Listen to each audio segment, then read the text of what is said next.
사랑하는 영락교회 지체들에게 주 안에서 평화 인사를 전합니다. 오늘은 2023년 3월 28일 화요일입니다. 오늘의 묵상 본문은 역대상 16장 1절로 43절까지의 말씀입니다. 오늘 본문 말씀 16장 1절부터의 말씀은 이렇게 시작합니다. 하나님의 궤를 메고 들어가서 다윗이 그것을 위하여 친 장막 가운데에 두고 번제와 화목제를 하나님께 드리니라. 이제 그 여호와의 궤를 예루살렘으로 모셔와서 장막을 예루살렘에 친 것이죠. 그 가운데에 번제와 화목제를 드렸다. 장막 가운데라고 하는 표현은 버도크 하우헬 이렇게 되어 있는데, 그 하우헬이라는 게 이제 그 터브넷 그 장막을 의미하는 것이고, 버토크라는 것은 이제 in the midst라는 뜻도 있습니다. 그러나 이제 inside라는 뜻도 있어요. 그래서 장막 가운데라고 하는 것은 이제 장막 안에 있는 지성소를 이야기하는 거죠. 지성소 앞에서 이제 제사를 드렸다, 이제 의미입니다. 번제와 화목제를 드렸다. 우리 잘 알고 있는 것처럼 번제라고 하는 것은 이제 올로트라는 말, 번트 오퍼링 영어로 하면 그 헌신을 상징하는 것이죠. 주님께를 향한 우리의 헌신을 상징하는 것이고, 화목제라고 하는 것은 이제 우살라밈이라는 말인데, 우살라밈이라는 말의 원형이 샬렘이에요. 샬렘이라는 건 이제 우리 고치다, 무슨 건강하게 하다, 건전한 이런 뜻도 들어있고, 또 우리가 샬롬하고 하는 평화, 그것하고도 이제 관련이 있는 말이죠. 그래서 peace offering, 영어로 하면 peace offering, 화목제다. 주님과 우리와의 교통, 하나됨을 상징하는 것이죠. 그래서 번제와 화목제를 주님께 드렸다라는 겁니다. 2절에 다윗이 번제와 화목제를 드리기를 마치고 여호와 이름으로 백성에게 축복하고, 사무엘하에 나오는 문장과 정확히 겹치고 있는 1, 2, 3절의 말씀입니다. 근데 번제와 화목제를 드리기를 마치고 다윗이 여호와의 이름으로 백성에게 축복하고, 근데 이것은 우리 민수기 6장에도 나오지만 제사장의 임무죠. 다윗이 했다 하는 의미가 다윗이 번제와 화목제를 드렸다는 의미가 아니라 번제와 화목제를 제사장이 드리고 축복도 제사장이 하는 것입니다. 근데 다윗이 왕과 같은 제사장의 권위 아래 다윗이 이 모든 일들을 이제 주관하는 과정 가운데 이루어졌다. 제사장들을 이제 모셔온 게 다윗이잖아요. 제사장들로 화목제를 드리게 하고 번제를 드리게 하고 제사장들로 백성들을 축복하게 했다는 겁니다. 근데 그것을 이제 다윗이 했다. 다윗의 시대에 이루어진 거니까 이렇게 표현한 것이죠. 그래서 성경을 이제 문자적으로 이해하면 안 돼요. 성경을 문자적으로 이해한다는 것이 무슨 신실하게 읽는 게 아닙니다. 그래서 그렇게 잘못된 오해가 많고, 이단들의 특징이죠. 문자적으로 해서 이제 의미를 곡해하는 경우가 많아요. 우리 성경 공부할 때 보면 이제 그런 질문들 많이 하십니다. 모세 오경에 모세가 죽는 얘기가 나오는데 어떻게 모세가 그걸 쓸 수가 있냐고. 그 질문을 하실 때마다 예전에도 나눈 적이 있지만 세종대왕을 예로 말씀드리죠.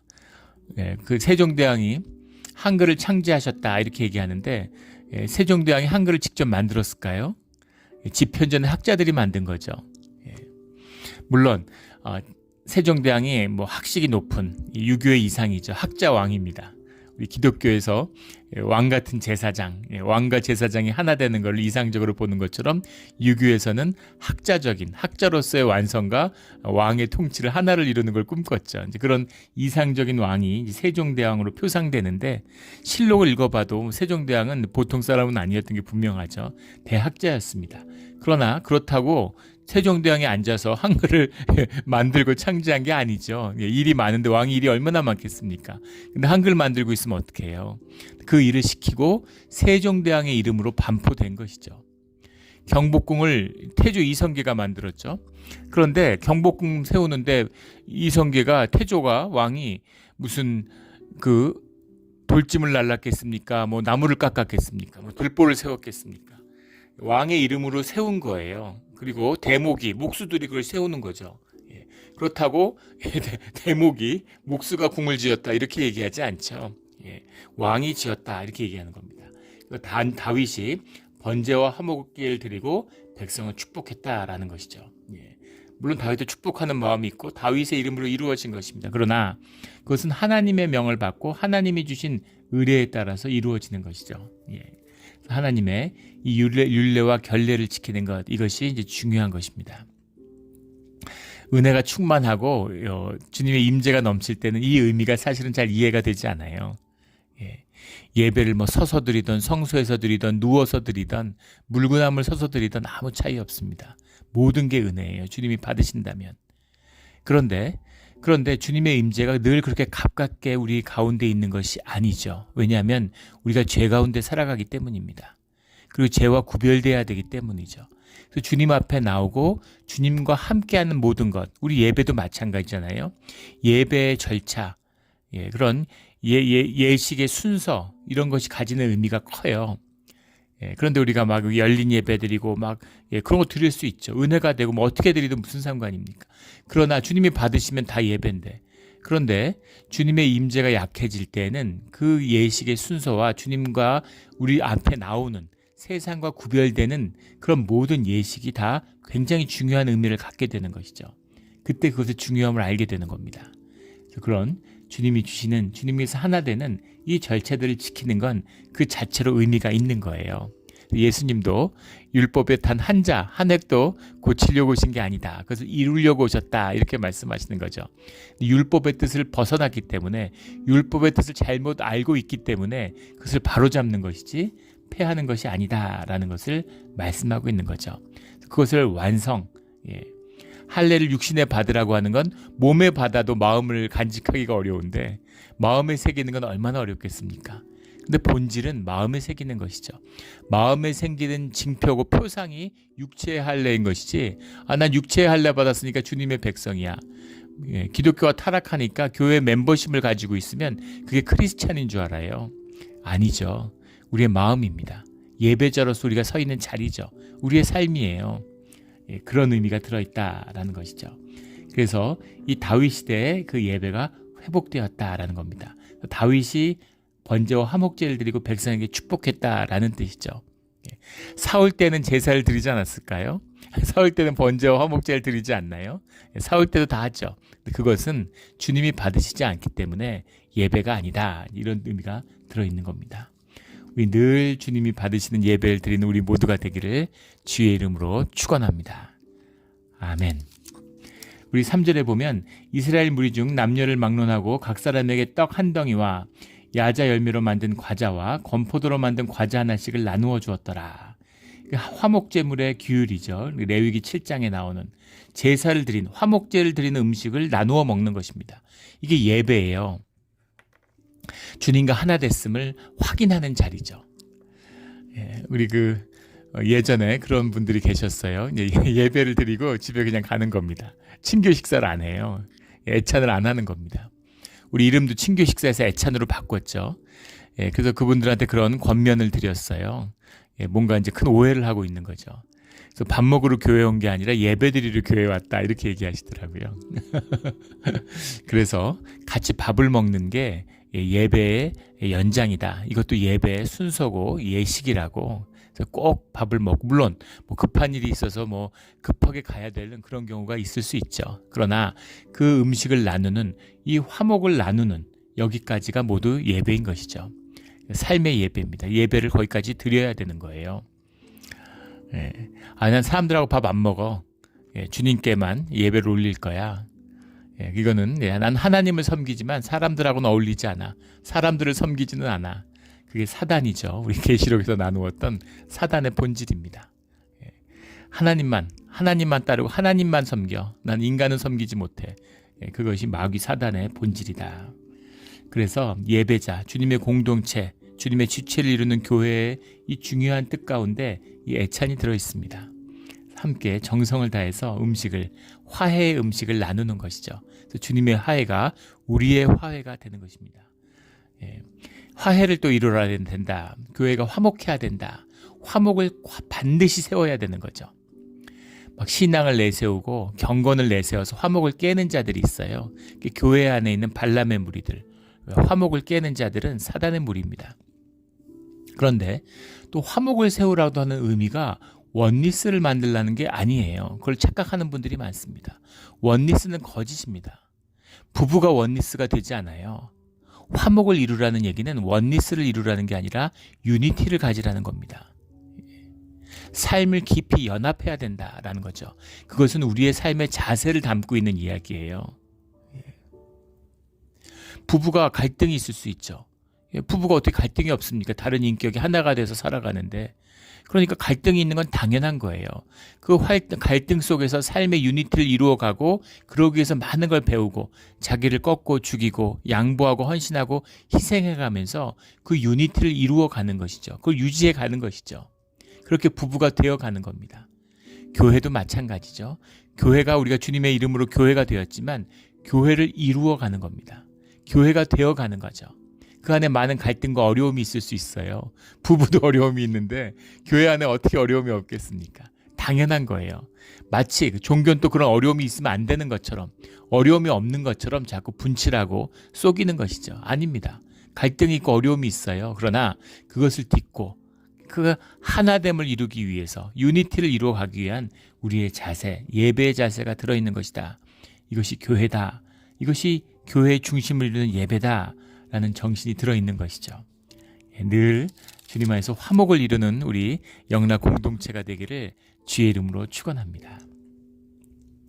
4절에 또 레위 사람을 세워 여호와의 궤 앞에서 섬기며 이스라엘 하나님 여호와를 찬송하고 칭송하고 감사하며 찬양하게 하였으니 이 궤를 모셔오고 또 주님 앞에 번제를 드리고 또 주님을 찬양하는 이런 걸 찬양들을 세웠다는 겁니다. 칭송하고라는 게 하즈키르라는 말인데 하즈키르라는 말은 기억하다라는 말이에요. 물론 이것도 찬송입니다.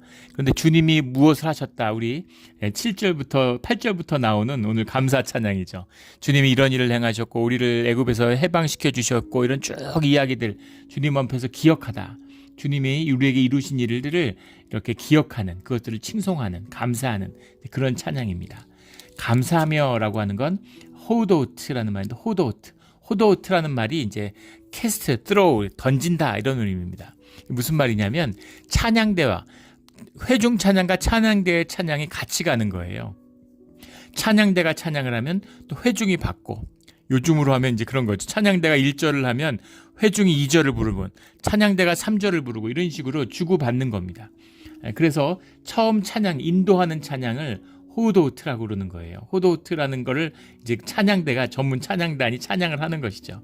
그러면 그 회중이 모두 다 그 찬양을 받아서 뒤에 나오는 찬양하게 하였으니라는 것, 할렐이라는 게 이제 프레이즈 찬양이죠. 그 찬양을 회중 찬양으로 받는 것입니다. 그렇게 함께 찬양을 드렸다라는 겁니다. 그 찬양을 드렸다. 6절에 제사장 브나와 야하시엘은 항상 하나님의 언약궤 앞에서 나팔을 부니라. 항상 나팔을 불었다는 게 아니라 예배할 때마다 불렀다는 거예요. 예배가 시작될 때 그리고 예배가 끝날 때 나팔을 불었다 이 얘기죠. 그래서 그날에 다윗이 아삭과 그의 형제를 세워 여호와께 감사하게 이르기를 우리 역대기를 읽으면 레위인이 중시되는데 레위인 가운데 예배와 제사의 강조죠. 찬양대를 얼마나 중시하는지를 볼 수 있어요. 성경을 읽으면 예배의 중요성, 예배 가운데 찬양의 중요성이 굉장히 이렇게 강조되고 있습니다. 그 찬양 가운데 주님을 높이는 그 영이 움직이는 것이죠. 찬양이 풀려야 예배가 풀립니다. 물론 말씀도 풀려야죠. 찬양의 의미는 아무리 강조해도 부족하지 않아요. 우리가 교회 찬양이 무르익고 있죠. 은혜가 풀리고 교회가 화목이 이루어지니까 찬양이 풀어지는 겁니다. 영이 풀어지는 거죠. 우리 지난 주일날 그 오후에 찬양대 연습을 하는데 은혜가 넘쳤습니다. 뭔가 정말 은혜와 기쁨이 폭발하는 것 같은 부흥 같은 이제 그런 느낌이 강하게 들었어요. 영이 움직이시는구나 하는 걸 느꼈습니다. 주님이 다시 오신 것처럼 기쁨이 가득한 찬양이 드려졌어요. 얼마나 감사한지 모릅니다.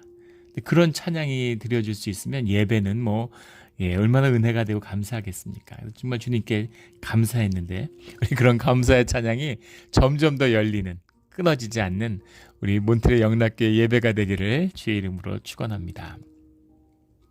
8절부터 너희는 여호와께 감사하며 감사로 시작하는 것이죠. 15절에 13절 기억할지어다 이게 전부 찬양에 나오는 중요한 주님의 하신 일을 주님 우리에게 하신 일들을 기억해야 되는 거죠. 19절에 그 땅에 객이 되어 또 20절 다른 백성에게 유랑하였도다. 이거 우리 신앙의 여정을 쭉 나오고 아름다운 찬양입니다. 시편에 나오는 여러 그런 구절들이 뭐 시편 105편, 96편, 106편 이런 것들이 여기 이제 쭉 결합돼 있어요. 그러니까 그런 찬양들을 계속 이어서 메들리 찬양을 한 거죠. 계속 이어서 이제 우리 특별 찬양할 때처럼 그런 찬양을 드린 겁니다. 여기에 신앙의 정수가 녹아 있죠. 객이 되어 유랑하였다. 우리가 이게 신앙의 본질이잖아요. 광야의 길입니다. 왕궁에 사는 것이 아니라 광야에서 객이 되어서 유랑하는 것이에요. 어디다 땅에 어디에도 뿌리를 내릴 수 없는, 그래서 하늘에 뿌리를 내리는, 하늘에 뿌리를 내리고 땅에서 열매를 맺는 것, 이것이 우리 신앙의 비밀입니다. 22절에 이르시기를 나의 기름 부은 자에게 손을 대지 말며 나의 선지자를 해하지 말라. 주님의 말씀이 함께하는 크리스찬을 향한 믿음의 약속이시죠. 너를 축복하는 자를 축복하고 너를 저주하는 자를 저주한다 라고 하는 주님의 약속입니다. 이건 정말 주님의 은혜죠. 늘 정말 감사하고 우리가 신앙인으로서 당당할 수 있는 건 주님의 이 언약이 있기 때문이에요. 많은 도움과 축복을 받았습니다. 근데 정말 감사한 건 돕는 손길마다 축복받는 걸 봤어요. 세상에서 누구 도움받는 걸 꺼립니다. 그게 부채가 되기 때문이죠. 또 마음도 힘들어요. 뭐 거진가 이런 생각도 들지 않겠어요? 그런데 주 안에서는 그런 게 없는 것이죠. 늘 당당해요. 늘 감사합니다. 왜냐하면 그것이 주님이 주시는 것이고 그 전달하는 손길마다 주님이 축복하시기 때문인 거죠. 늘 감사함으로 은혜롭게 풍성하게 누리며 받을 수 있는 것입니다. 이게 깊은 의미예요.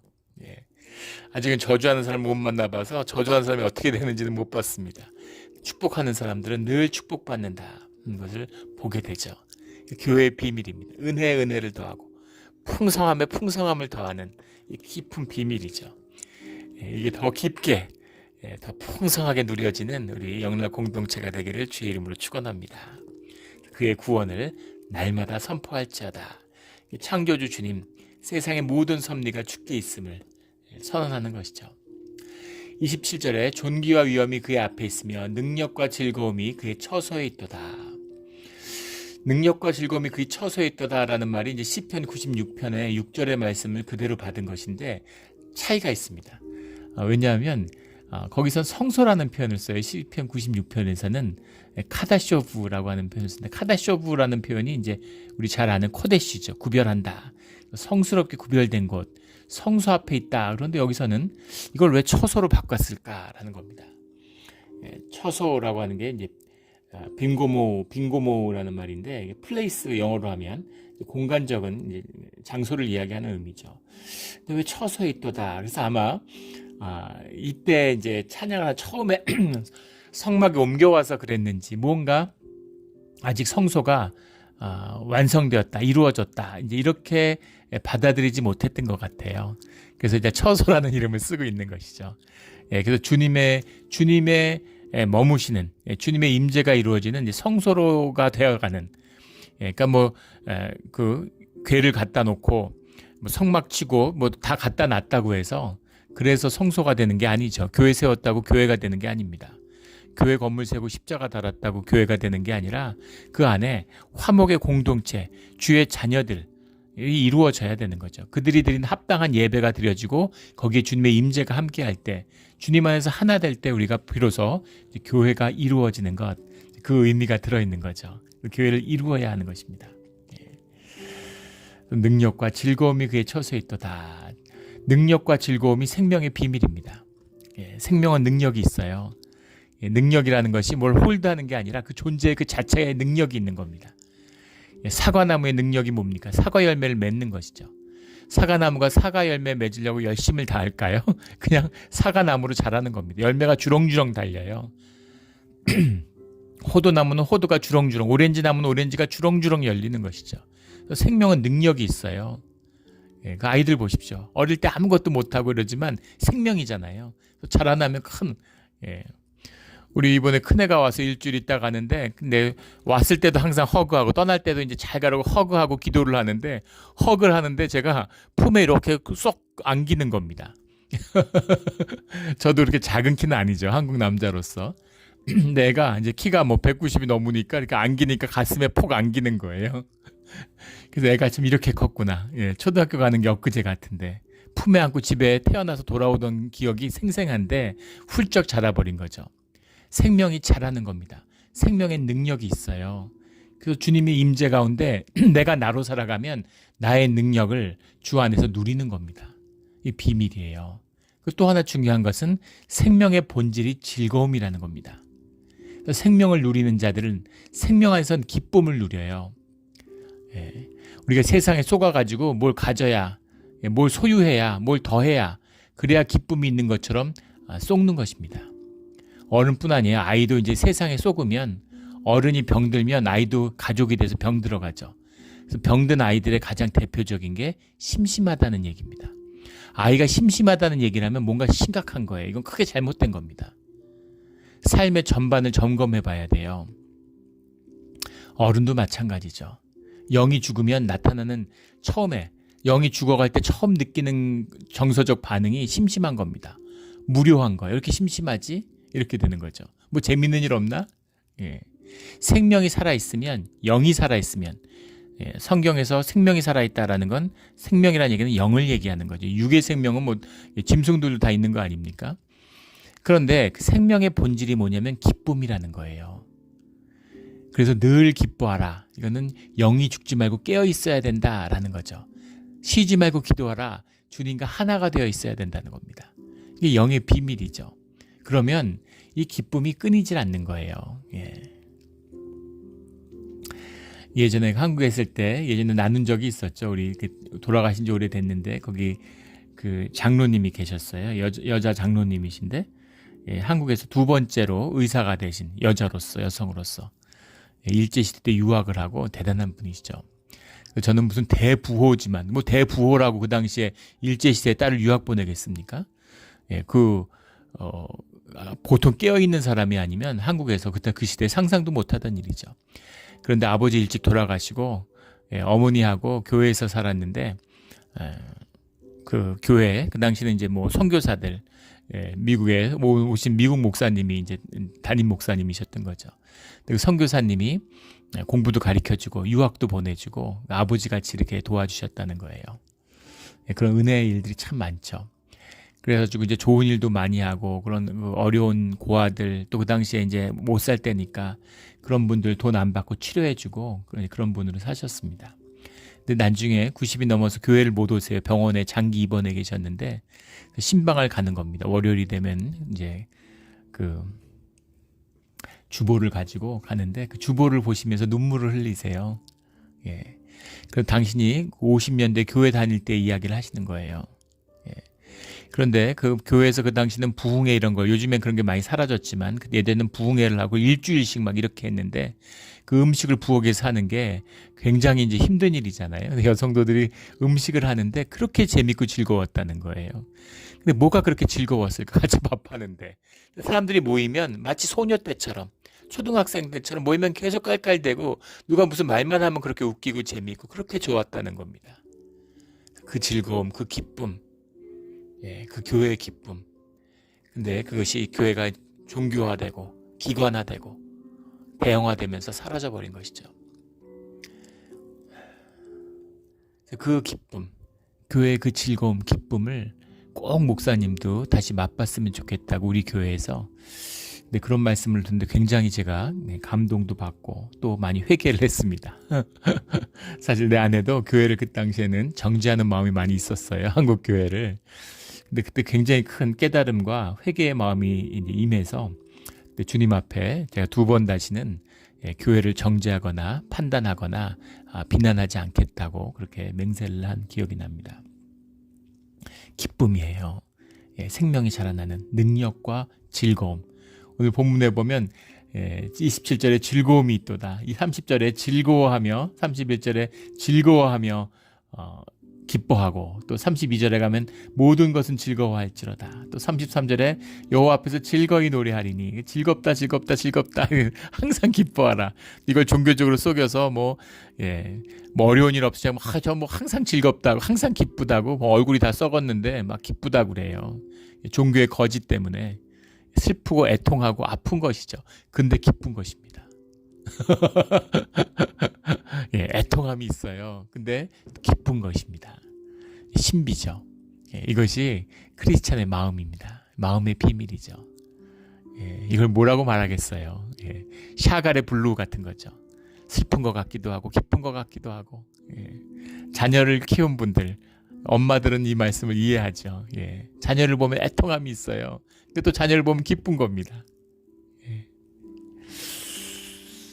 예, 이 진짜 이 즐거움을, 이 능력을 삶에서 누리는 진짜 믿음, 살아있는 믿음을 살아가는 우리 모두가 되기를 주의 이름으로 축원합니다. 36절에 여호와 이스라엘 하나님을 영원부터 영원까지 송축할지어다. 무한 차원의 주님, 우리가 유한 차원의 이 3차원의 시공 안에 갇혀 있지만, 이 4차원의 시공 안에 갇혀 있지만 무한 차원의 주님을 만남으로 우리의 차원이 열려서 영원한 주님을 영원히 찬양하는 것이죠. 이것이 우리가 살아가는 영생의 비밀입니다. 37절에 다윗이 아삭과 그의 형제를 여호와의 언약궤 앞에 있게 하며 항상 그 궤 앞에서 섬기게 하되, 그 일대로 하게 하였고, 그 절차대로, 예배 순서대로, 번제면 번제대로, 화목제는 화목제대로 그렇게 그 사역 가운데 세움을 받았다, 이 말이죠. 38절에 오베데돔과 그의 형제 68명과 여두둔의 아들 오베데돔과 호사를 문지기로 삼았고, 오베데돔이라는 사람은 석 달 동안 여호와의 궤를 집에 가지고 있었던 사람입니다. 보관하고 있었던, 지켰던, 섬겼던. 예. 그러니까 주님의 사람인 걸 알 수 있죠. 그런데 또 문지기로도 섬겼고, 성지기로도, 성 문지기로도 섬겼고, 그 다음에 또 찬양대안으로도 섬겼죠. 다재다능한 사람이에요. 책임감이 남다른 그런 사람이다, 예배자다라는 걸 알 수 있죠. 그런데 여기 여두둔의 아들 오베데돔과 오베데돔, 앞에 나온 오베데돔은 앞에 쭉 나왔던 그 그핫 자손, 여호와의 궤를 섬겼던, 모셨던 그 오베데돔이고, 뒤에 나오는 여두둔의 아들 오베데돔은 동명이인이죠. 구별하려고 여두둔의 아들이라고 한 거죠. 오베데돔은 그핫의 자손이고 여두둔은 무라리의 자손이잖아요. 분명히 다른 사람이다라는 걸 알 수 있죠. 39절부터 제사장 사독과 그의 형제 제사장들에게 기브온 산당에서 여호와의 성막 앞에 모시게 하여라는 말씀이 나옵니다. 기브온 산당은 뭘까? 출애굽기 40장에 나오는 모세가 주님을 만났던, 바로 모셨던 그 산당이죠. 기브온의 산당이 하나 더 있다는 사실을 알게 됩니다. 근데 이것이 이제 솔로몬의 성전 때에 이르러서 이제 하나로 통합되는 것이죠. 두 개의 이제 산당이 있고, 여호와의 궤를 모신 성막은 예루살렘에 있는데 기브온에서도 산당을 지어서 거기서도 여호와의 이름으로 번제를 세운 것이죠. 번제단을 세운 것입니다. 그 사실을 보게 되죠. 40절에 항상 아침 저녁으로 번제단 위에 여호와께 번제를 드리되 여호와의 율법에 기록하여 이스라엘에게 명령하신 대로 다 준행하였고, 이 산당을 세운다는 것이, 그것도 이제 잘 봐야죠. 산당을 세우면 안 되느냐? 산당을 세웠잖아요. 이게 주님의 뜻일까? 잘 분별해야 되는 것입니다. 한국의 교회가 커지니까, 그리고 교회가 커지고 또 급격하게 서울 시내가 커졌죠. 제가 섬겼던 교회도 그런 케이스였는데, 강북에서 시작했는데 도시가 커지면서 대부분의 사람, 교인의 3분의 2가 강남에 살아요. 또 뒤에 이제 뭐 위성 도시들, 분당으로 뭐 이런 쪽으로 쭉 내려가는 겁니다. 성남 쪽으로, 뭐 용인으로 이런 쪽으로 이사들을 가서 굉장히 먼 거리에서 오는 거예요. 그래서 교회 가운데에서 그런 교회를 이렇게, 이제 미국에서는 캠퍼스라고 그러죠. 성전을 분립하자는 얘기들이 많이 나왔습니다. 근데 교회를 분립하는 것과 성전을 분립하는 것은 다르죠. 그것을 이제 미국에서는 캠퍼스라고 부르는데, 제가 또 섬겼던 또 다른 교회, 그 대형 교회였는데 여기저기 캠퍼스가 있었어요. 근데 그것 때문에 총회하고서 이제 그런 미묘한 갈등이 있었습니다. 원래 그렇게 한 교회가 여러 교회를 둘 수 없죠. 근데 교회 안에 예배당을 두지 못하는 건 아니에요. 또 다른 예배당을 둘 수 있죠. 교회 안에도 여러 군데 두지 않습니까? 그래서 교회 분리가, 캠퍼스를 어떻게 봐야 될 것이냐 하는 것이 큰 논란이 됐는데, 뭐 큰 문제 없이 넘어갔어요. 그런데 잘 보시면 이 기브온 산당을 세운 것, 땅이 넓고 퍼져 있는데 예루살렘에 와서 이 번제를 드려라, 그런데 그게 쉽지 않은 것이죠. 그래서 기브온 산당을 세우는데, 근데 문제는 이것이 이제 뒤에 가서 이 산당의 문제가 그 이스라엘과 유다가 멸망하는데 이제 결정적인 역할을 합니다. 우리 예배 드리는데 온라인 예배 뭐 이런 거. 예, 지금 그 온라인 예배 드렸던 교회들이 아주 골머리를 앓고 있죠. 예, 오픈을 했는데 교인들이 교회 안 나온대요. 한 반이. 그러면은 근데 다 유튜브로 예배 드린다 그러고, 예, 교회 장로님인데 와서, 예, 이번 주는 제가 집에서 유튜브로 드리겠습니다. 이렇게 하신다는 거예요. 예, 그런데 예, 그 유튜브를 끊어야죠. 근데 교인들이 요구하니까 못 끊는 겁니다. 그게 편안하고 좋잖아요. 또 그거 끊어도 다른 데 가서 듣지 뭐 이렇게 되는 것이죠. 그런데 사실은 예배를 그래도 드리고 싶고 교회를 못 오는데 유튜브로라도 교회 예배에 참여하고 싶은 그 마음이 왜 귀하지 않겠습니까? 예, 아무 문제 없죠. 귀합니다. 근데 문제는 뭐냐면 우리의 마음이라는 게 그렇게 성결하지 못하다는 거예요. 우리가 육신을 입고 있습니다. 그래서 가만두면 중력같이, 예, 중력처럼 우리 어마어마한 로켓을 쏘는데 그 에너지의 대부분을 95%인가를 이 대기권을 벗어나는데, 중력의 영향을 벗어나는데 쓴다는 거 아니에요? 벗어나면 훨훨 날아가는데 그걸 벗어나는 게 얼마나 어려운가라는 걸 보여주는 거죠. 예. 어떤 집사님이 그런 고백을 하세요. 처음에 유튜브로 예배 드릴 때 봉쇄돼서, 그러니까 처음에는 양복 딱 입고 예배처럼 성경 펴놓고 그렇게 드리셨다는 거예요. 지나다 보니까 옷차림도 점점 허술해지고 잠옷 입고 드리고, 그러다가 나중에 누워서 듣고, 듣다가 또 마음에 안 들면 딴 걸로 바꿔보고 다른 교회도 가보고 이것저것 들어보기도 하고, 그러다가 안 듣게 되고, 그래서 교회를 3년을 안 나갔는데, 그래서 어느 날 내가 이러다가 완전히 신앙의 뿌리에서가 끊어지겠구나, 내가 완전히 썩어지겠구나, 이런 두려운 마음이 들어서 교회를 찾게 됐다라는 아주 신실한 분이신데 그런 말씀을 들었습니다. 그런 고백을 사실은 여러 분한테서 들었어요. 이것이 사실은 아주 진실한 우리의 자신의 고백이죠. 벌써 일일 묵상을 한 사흘만 안 해도, 그 성경 읽기 같은 거를 안 보면 상태가 안 좋아집니다. 저는 목사인데 일일 묵상을 해서 매일 이제 그 성경을 묵상하고 있죠. 이게 보통 일이 아니에요. 이거 준비하고 이런다는 게. 또 감사한 건 이게 얼마나 은혜가 되는지 모릅니다. 제가 묵상을 월요일날 쉬는데, 월요일날 쉬면은 화요일날 말씀을 전하는데 또 달라요. 주일날 설교를 했음에도 불구하고 말씀을 전하는데 항상 화요일날, 오늘이죠, 묵상을 전하는 것이 쉽지 않습니다. 이게 우리 마음이에요. 예, 그런데 월요일이면은 일일 묵상을 나누고 녹음을 하지 않아도 그래도 묵상을 하고 말씀을 읽죠. 그런데 설교를 위해서 말씀을 전해야 되니까 그렇게 준비하는 것과 그런 절실함과, 그리고 내가 읽고 내가 은혜 받으면 되니까 하고 읽는 거하고는 또 다른 것입니다. 예, 저한테 그렇단 말씀이죠. 예, 그런 것처럼 우리 마음이라는 게 좋은 뜻으로 시작했지만 좋은 뜻으로 시작했다고 해서 좋게 결과 맺는 것은 아니다라는 거죠. 우리 41절에 보면 해만과 여두둔과 그리고 택함을 받아 지명된 나머지 사람들을 세워 감사하게 하였고, 감사하게 하였다는 게 무슨 말일까요? 너희들 감사해, 이런 뜻이 아니죠.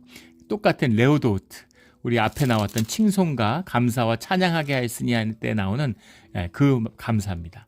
레오도트라는 게 이제 던진다, to cast, to throw, 이 말이라고 그랬죠. 그래서 감사의 찬양을 올리는, 찬양대의 찬양을 말하는 겁니다.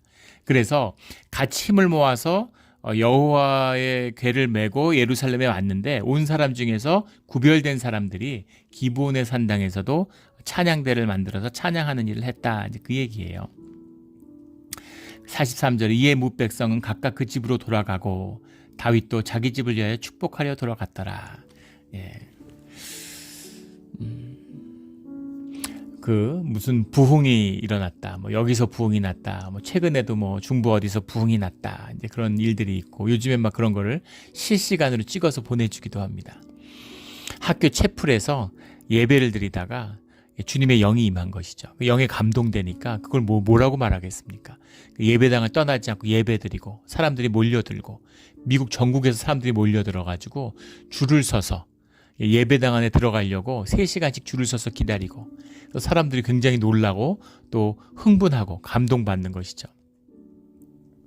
그래서 그걸 부흥이라고 부릅니다. 근데 그런 일들이 비일비재했어요. 그게 부흥일까요? 또 뭐 부흥이 아니라고 말하고 싶진 않습니다. 뭐 현장에 가본 것도 아니니까 정확히 알 수 없으니까.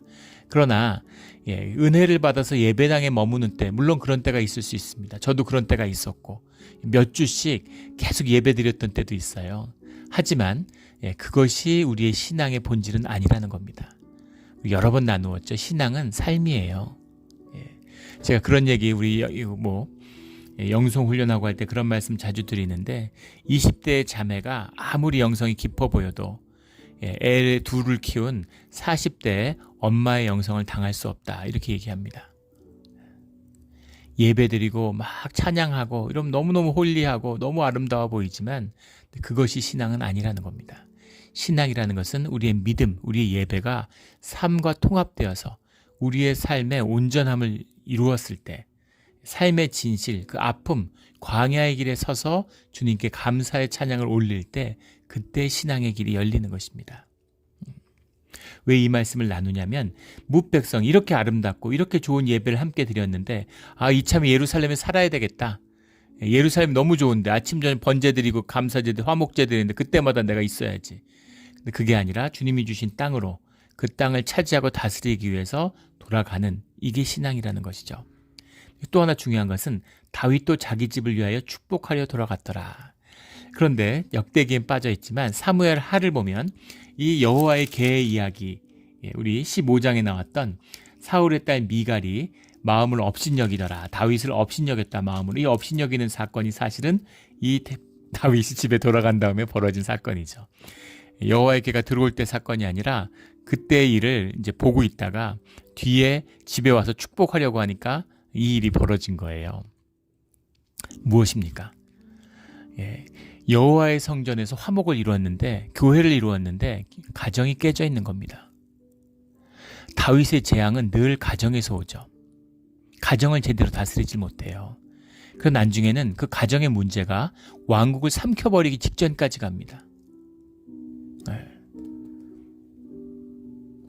오늘 기본 산당의 문제도 그렇고, 그리고 가정의 문제도 그렇고, 주님이 늘 교회와 가정, 성경은 그 두 가지예요. 구약은 다 가정의 얘기고 신약은 다 교회의 얘기입니다.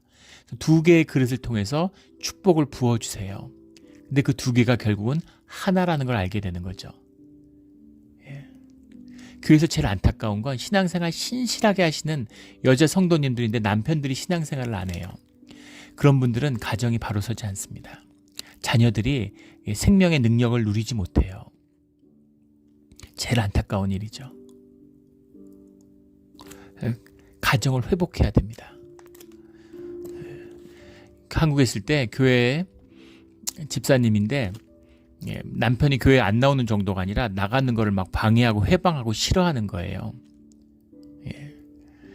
근데 이제 교회에 있으니까 주일 예배도 드려야 되지만 이제 주중에 모임이 많잖아요. 교회 가면은 저녁 때 무슨 기도회 같은 거 가려고 그러면 저녁 다 차려놓고 나왔는데도 막 상을 업고 막 이런다는 거예요. 교회 갔다 왔다고. 그거는 사람의 일이 아니죠. 영의 일입니다. 영적인 공격이죠. 부인이 예배드리고 기도하러 가는데 정상적인 사람이면 주님을 몰라도 기뻐야 정상입니다. 그렇게 화가 나고 분노한다는 건 마귀의 역사가 있는 것이죠. 근데 그것은 반대로 그렇기 때문에 교회에 나와야 할 이유가 분명한 것이기도 합니다. 그러나 제가 그 집사한테 뭐라고 얘기드렸냐면, 주일 예배를 나오고 주중에 저녁 때 모임 갖고 이런 데는 오시지 말라고 말씀드렸어요. 가정의 화목이 먼저고 주님의 때를 기다리고 기도해야 된다고 말씀드렸습니다. 기도밖에 없어요. 부부의 관계를 무엇으로도 풀 수 없습니다. 기도밖에 없죠. 남편을 미워할 것도 없고 정죄할 것도 없고 남편을 긍휼히 여기고 눈물로 기도해서 주님께 매일 올려드리라고. 교회에 나와서 많은 시간을 보낸다고 그것이 무슨 헌신이나 봉사가 아니라 가정을 바로 세워야지. 가정에 바로 세우지 않았는데 교회에서 중직자가 되고 교회에서 세움을 받으면, 그러면 결국 오늘 다윗의 일이 일어나는 겁니다. 이것이 주님이 보여주신 나쁘다는 게 아니에요. 정죄하는 게 아닙니다. 이 무너진 자리가 언젠가는 점점 더 은혜가 부어질수록, 물이 부어질수록 깨진 자리가 점점 더 큰 문제가 되는 것이죠. 도드라져 보이는 것입니다. 그래서 가정을 온전히 이루고 교회를 이루어가는, 예배로서 교회를 세워가는 일이 하나라는 것을 알아야 된다는 것이죠. 가정을 예배하고 교회에 와서 사는 거, 이게 신앙 아닙니다. 뭐 신앙이지만 바른 신앙, 아름다운 신앙이 아니라는 의미죠. 그래서 가정과 교회를 똑같이 세워나가야 되는 겁니다. 그래서 예배의 완성을 이루는 것, 우리 그런 복되고 온전한 예배자로서 쓰는 우리 모두와 우리 교회가 되기를 예수 그리스도 이름으로 축원합니다. 아멘. 기도드리겠습니다. 하나님 아버지 감사합니다. 오늘 귀한 예배의 회복과 예루살렘의 그런 첫 예배의 아름다운 모습을 보여주시니 감사합니다. 우리 주님이 받으시는 아름다운 예배를 드리는 그런 우리 영락교회 예배가 또 찬양대가 되게 하여 주시옵소서. 감사하며 예수 그리스도 이름으로 기도드렸습니다. 아멘.